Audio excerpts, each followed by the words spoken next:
Hai, Assalamualaikum warahmatullahi wabarakatuh. Perkenalkan, nama saya Sherly. Pada kesempatan kali ini saya akan menjelaskan tentang komunikasi verbal dan non-verbal. Jadi komunikasi verbal, yang pertama ini komunikasi verbal. Jadi komunikasi verbal adalah komunikasi yang diucapkan baik secara lisan maupun menggunakan tulisan. Jadi di sini ada istilah yang namanya bahasa verbal, yaitu menyampaikan isi pikiran dan perasaan serta maksud kepada orang lain. Kemudian ada yang namanya komunikasi nonverbal. Jadi pengertiannya, komunikasi nonverbal ini adalah komunikasi yang menggunakan isyarat, bukan kata, bukan lisan maupun tulisan. Kemudian fungsi dan klasifikasi pesan nonverbal. Jadi perilaku nonverbal menjadi pengulang untuk pesan verbal.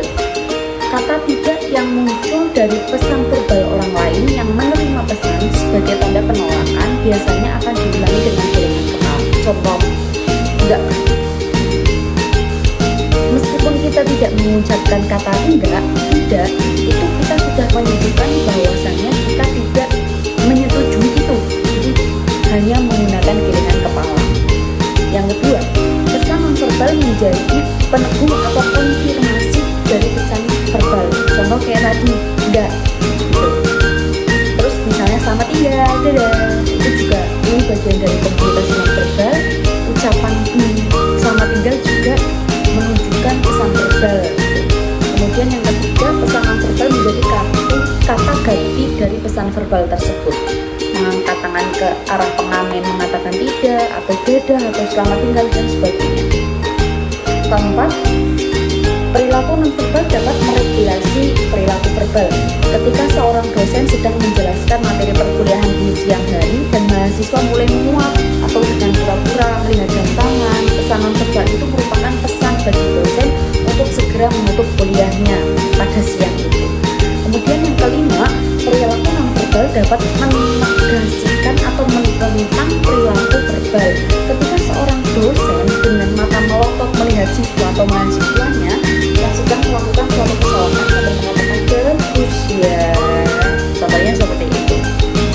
Kualifikasi pesan nonverbal itu juga menggunakan bahasa tubuh, meliputi isyarat tangan, gerakan kepala, postur tubuh, posisi kaki, ekspresi wajah, tatapan mata, dan lain sebagainya. Yang kedua, menggunakan sentuhan, jabat tangan, cium tangan, dan lain sebagainya. Yang ketiga, para bahasa atau vokalika, yaitu perilaku nonverbal ini merujuk pada suara yang bukan verbal, seperti tinggi dan rendahnya suara, dialek, tawa, dan tangis, dan lain sebagainya. Yang keempat, penampilan fisik. Fisik merujuk kepada busana, karakter fisik yang berjenggot, rambutnya keriting, ikal, dan lain sebagainya, dan lain-lain. Yang kelima, bau-bauan, termasuk bau parfum yang dipakai menunjukkan kelas sosial dan simbol religius seseorang. Yang kelima, orientasi ruang dan jarak pribadi. Di Indonesia dengan ratusan sukunya, dulu kita dapat mengenal asal suku seseorang dengan bentuk rumah mereka. Kemudian yang keenam, posisi duduk dan pengaturan ruangan. Mahasiswa yang duduk di kursi paling depan yaitu dianggap mahasiswa yang rajin. Sementara ada juga pengaturan ruang duduk pengajian, kuliah, seminar, dan lain sebagainya. Kedelapan, diam. Kegiatan tidak mengeluarkan suara ketika diajukan pertanyaan kepada seseorang. Diamnya seorang gadis adalah pernyataan setuju. Meski di sisi lain ada kaidah pikir yang cukup terkenal, orang yang diam tidak dapat dikatakan ikut berbicara. Ada juga yang namanya proxting, merupakan jenis komunikasi nonverbal yang berubah jarak saat komunikasi berlangsung. Jarak atau ruang komunikasi ini biasanya ditentukan oleh seberapa akrab dan nyaman Anda dengan lawan bicara Anda. Ruang pribadi seseorang hanya berjarak 0,5 sampai 1,5 meter. Terima kasih, sampai jumpa.